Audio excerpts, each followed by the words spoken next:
Gentlemen, welcome back for another video. And ladies, in the spirit of everyone doing their top 50 or their top 100, I know Mike Baseball Collector's doing one. Silver Jackify always does one. Josh Rated Rookie. Vince, NY Yanks fan. I've never done one. I think, I think those guys, I think they do 100 and they do like 100 to 51 and then they do 50 to 0. I'm going to simplify it. I am going to do the top 25. I think I took out 25 slabs. I'm not very good at technology, so I won't be putting the values, but a lot of this stuff you just don't see. Some pretty rare pieces, some pieces that I've never shown off before, some that are just I think like, wow, like I didn't know Mike had this kind of collection. So anyways, so we're going to start with 25. I'm just trying to focus this down and work our way down. This one, I don't know if you guys know, 2005 Ultra Al Montoya in a mint 9, one of those little napkin pieces from Fleer Ultra.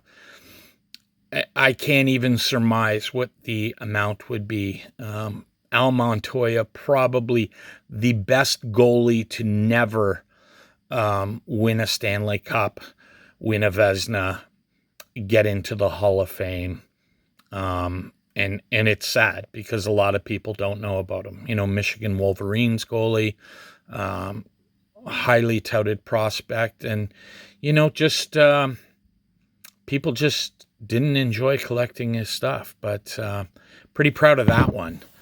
Next up, we all know the New England Patriots had their it's a little foggy, their moment in 2000 when they brought up, drafted a young man by the name of Tom Brady, but everyone forgets. They also had this gentleman here, Drew Bledsoe, 2000 Donruss profile, graded series 1. You can see that 1 of 1,125 in a BGS 9. Pretty rare indeed. I mean, you just don't see these anymore. And like I said, Tom Brady's something, but if you're looking for an investment, look no further. Getting on to some baseball, growing up, I was fortunate enough to watch the early days of the Toronto Blue Jays starting in 1977. So from time to time, I see these come up, and at one point I made a significant offer to get this, and it's none other than Tom Buskey. You can see that in 1980 O-Pee-Chee in a 9. Just a beautiful, beautiful card. Probably something. Look, All-Star team at Syracuse, 1978. Like, hello, Harrisburg, PA. I mean, probably has the key to the city. Wouldn't surprise me at all. But this is something that I should probably get in the safety deposit box because, you never know. You have a break-in or something like that. A lot of these probably should be in the safety deposit box. Next, the post-serial cards, 61, 2, and 3. What a lot of you don't know is that I have... there's a CFL Canadian set, and I have right here the one, the only, Mr. Ed Learn of the Montreal Alouettes in a PSA 4 that's very high grade. I think this is a Pop 1, and I don't need to divulge, the value when it's a Pop 1, regardless of the grade. This is the only one out there. So a lot of people don't know this, but Ed Learn actually was the first man to canoe down the Mississippi to the Gulf of Mexico. Did that, slept in his canoe. After his career, coached the Canadian Olympic canoe team. And, he's one of those generational talents. Next up, 1968 hockey. Yes, not O-Pee-Chee, but Topps. A lot of people forget about this superstar, Gary Veneruzzo, in a PSA 6. One of the guys that was grabbed in the expansion draft. And you can see right there his record. Only played in 5 games, but look, goal and an assist. Not bad. The career he had afterwards, just having this, one of his early cards, is truly, truly important, and probably something that everyone should shoot for. You guys know I'm a Dallas Cowboys fan, so why not pick up one of the all-time greats at the QB position? That's right, Mr. Craig Morton, shown here in his 71 Topps. PSA 3, but, sometimes you buy the card, not the grade. And, just a fantastic card. This guy's definitely an all-time legend. I don't know if you guys seen him when he quarterbacked the Denver Broncos against the Dallas Cowboys back in the mid to late 70s. And they threw all the hate towards him and blamed him, but it definitely wasn't him. It was the rest of the team. Next up, oh yes, they call it junk wax. I like to call it mass wax. 1991 Score, first round draft pick, Mr. Chippa Jones. Shout out to Legends Never Die, the Ticket Leprechaun. A beauty of a card. Look at that. Young Larry, young Chippa. Look at the grades. Centering 9, corner 6.5. Well, someone screwed that up. Edges 8.5 and surface 9. So, you add that all up, and what do you get? That's right, you get a 7. Thanks, Mr. Grader. Some grader had a bad day, but that's okay. We're gonna another one for the vault. This one, some of you know my son is a huge Jets fan. And now that this guy is no longer there, my son bugs me all the time. Really wants this bad boy. The classic rookie of Sam Darnold. Shown here in his USC Trojan uniform. Just a beautiful, beautiful card. One that's highly sought after. And some of those investor guys are missing the boat. Yeah, that came back in 9.5. You actually look at this, it's about a 2.5 score. Well, it's almost a true gem. And you add a half on 3 scores and 1 on another, and that's Black Label. And that's just magic. So got that. This one has an interesting story behind it, guys. You can see a couple of price tag. This is the 1989 Fleer Mark McGuire baseball MVP. I don't think I have to tell you the significance of this card. If I do, why are you in the hobby? Why are you in the hobby? This card, so you can see down here, there was a price tag here, and there was one here. I bought this originally, and it had a price tag, and I couldn't get it off. This is the best I could do. But I actually let this go in a huge trade, about a year ago. Remember, the prices were crazy. I let it go. And eventually I bought it back from the same guy. The sticker's right there. And Tried to peel that off. I mean, he didn't put it in a perfect fit sleeve, but that's just a beautiful card. I don't even know what number we're at. Again, my love for the Canadian Football League. 1962, this is the Bill McKenna. These came in panels of 2. They say it's more rare if you leave them in panels of 2. I don't believe so. This one's in a PSA 6, and it's a little bad on the back, but this guy was an N, 6'3", 215, so he was a monster. He was a monster back in the day, and even though there's some staining, I think they missed it, and that's why they gave it the 6. But little known fact, Bill became the mayor of Moose Jaw, Saskatchewan after his playing days, and brought that city to prominence. Going back to my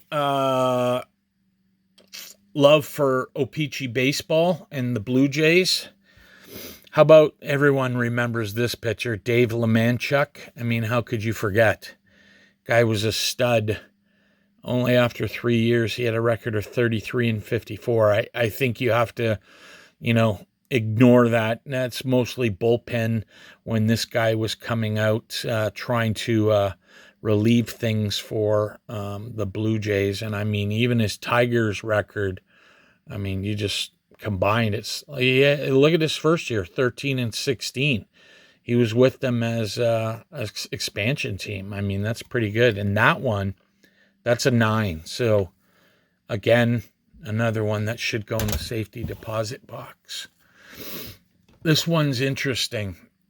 This is 1972 O-Pee-Chee CFL. This is Trev Ekdahl. Trev has an interesting story. He's from Weyburn, Saskatchewan. Went to Utah State, came out as an offensive guard, and this one's O-Pee-Chee PSA 8. Trev actually decided that he was going to hike a certain trail in the Yukon, and some people say that he ate some crazy plants like a mushroom and went a lot of cuckoo, and basically built his own cabin out of pine leaves and maple, and basically died a lonesome man. So huge history there. This one, I don't know too much about this guy, but this is one I definitely sought after the advice of Dave, Blue Jacket 66. This is Don Tausig. I think I'm saying that right. Tausig. And, I don't know too much about Don. Says he was selected by the Houston Colts after the World Series in 61. So, I mean, obviously, not on the Cardinal roster last spring, but Don won an important job on the St. Louis squad. His fine batting average proves he was always ready when called up. A talented flyhawk started his career in 1950. And as you can tell by his lifetime, I mean, look at that. I mean, he only played 137 games, had 138 at bats, but obviously he was a stud back in the day. So thanks, Dave. That was in a PSA 5. Had to use Dave, his knowledge for that one. Pardon me. This one's huge, guys. 1981, and we're getting down. I think we're getting close to the top 10. Luis Leal, rookie card. 1981 tops again. My love of Blue Jays. PSA, what do we got here? An 8. And, little known fact, Brian Milner and Ken Schramm, they ended up owning a minor league team in Welland, Ontario, known as the Welland Catfish. And they played in the Independent League in the 1980s. So, Pretty stoked to own that. Just love that. Like, probably got the 8 because the centering on the back, but yeah, fantastic. Next, hey, you want to talk about Blue Jays? I had to take the price tag off of this because this is a Brett Lowry rookie. A lot of people don't. This is a 2008 Razor. A lot of people don't know about this, and I'm just happy to have it. Like, GMA 10, like, hello. Kids ever want to go back to school? I got their tuition right here, boys. That's their tuition. What are we getting down to? We're getting down to 2, 3, 6. I think this is number 10. Everyone needs a Jeff Bagwell 1991 Upper Deck. Again, when you look at the back of this, I mean, he is a Hall of Famer, and there's no doubt. When you look at the grades, though, 9.5, corners 6.5 again. What's up with that? Almost identical to the other card I show. I think this actually went in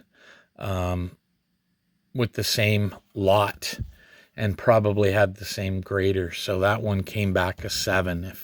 If my memory serves, I think there was another. Yeah, probably sent that in with chipper.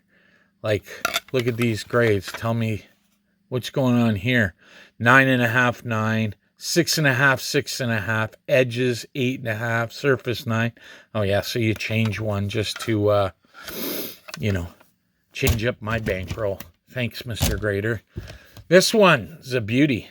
1969 Topps Hector Torres. And we don't, with BCCG, we don't buy suits. We don't rent tux. This is it right here in a 9. Rookie Cup card. Little known fact about Hector. After his playing days, he went back to Monterrey, Mexico, became city councilor, was caught up in some fraud scheme, but that's probably what makes this card so famous. Just an important figure in Mexican political lore. Who else we got here? From 1959 Topps. And thanks for staying with me, guys. This is 17 minutes long. This is fantastic. Just, I'm excited to show these off. Ted Smale, Ottawa Rough Riders end in a PSA 4. Again, Pop 1, fellas. Talk about him. 6'2", 201. They were a little smaller. Played on championship teams at the University of Toronto. Great defensive player. Obviously, that's why I got the card. Opened a series of car dealerships selling Mazdas, and apparently that dealership went under. So I don't know the whereabouts of Ted Smale these days. What do we got next? Staying with the 1980 rookies. Guys, this is a PSA 8, and this is none other than Manny Castillo. He's pictured there with Tim Ireland and Mike Jones, but I don't think I even need to say anything. Third baseman, Dominican Republic. Tim Ireland from Oakville. Shout out West Coast. And a little bit of Rochester love from Mike Jones, but just a definite high rollers card. I might let Chris Sewell know about this on the high rollers, not to be confused with the regular rollers. Next, a little bit more baseball. Suitcase Al Smith of your Cleveland Indians. This is in a PSA 6. Shout out to Scott, Reindeer Studios, and all the Guardian Nation. Spent some time at Wilkes-Barre, Pennsylvania, San Diego, Indianapolis before coming to the majors. Got this because he was born same day as my wife, February 7th. Not 1928. No, not 1928, but February 7th. So, yeah, pretty happy to have that in the collection, and don't see many of these around, guys. Getting down to the top 5. I know it's been exciting, but listen. Rounding out the top 5, none other than Mr. Rance Mulnix with the Kansas City Royals. When you look back at his history, started with the Angels, went to the Royals, ended up known for his career with the Toronto Blue Jays. 6 minor league seasons, 297. Probably one of the guys that should be in the Hall. Might get in the Veterans Committee a la Harold Baines. This one's in a PSA 8. Just happy to own that one. Another CFL card. Wiley Pigskin Pete Bennett, shown here in his 1960 CFL Topps card in a PSA 5. Pete played tackle for the Toronto Argonauts. His hometown is Toronto. Went to the University of Toronto. Actually, after his playing days, went to prison in Toronto. Really sad story, but again, a Canadian stalwart in the Canadian Football League. This one's a beauty. 1998 team best. We're talking Placido Polanco. I know Filmington's talked about this card a lot. When you look at some of the stats back here, born 1975. I mean, this guy's, sorry, I had a phone call there. Someone probably asking to see my top 25. Just a beautiful card. This one's in a PSA 8. Placido is now, makes ukuleles in the Dominican. He's got a huge manufacturing plant, and all the 7-year-olds that work for him rave about him. So next, this is interesting, guys. Little shout out here to Luis Gonzalez. A lot of people, I think this guy should be in the Hall of Fame. He had some great stats. This is a 5 of 5 card, and this card is so good that they couldn't even assign a grade. IGS, like incredible grading service. They just encased it. Can't grade it, and it's just a beautiful card. Shout out to any of you D-backs, again, West Coast, bringing it. And number 1, guys, where would I be without our boy, the aptly fired Steve Nash, Gem Mint 10. But this is a non-grading service too. So it goes without saying that it's a 10. You can just look at it. This card is numbered. It's numbered 120. Yeah. And there's the Icon grading service, 126436. I'm sure if you look that up, there we go. 1155 out of 3,999. That's rare. And you don't see these non-graded very much. So listen, guys, if you stuck with me, you're welcome. That's my top 25. I'm almost hitting 25 minutes. And why wouldn't I? We got lots of values to talk about, lots of cards. I'm going to get these off to the safety deposit box and keep them away for safekeeping. Thanks for joining me. Hope you're all doing well. Take care.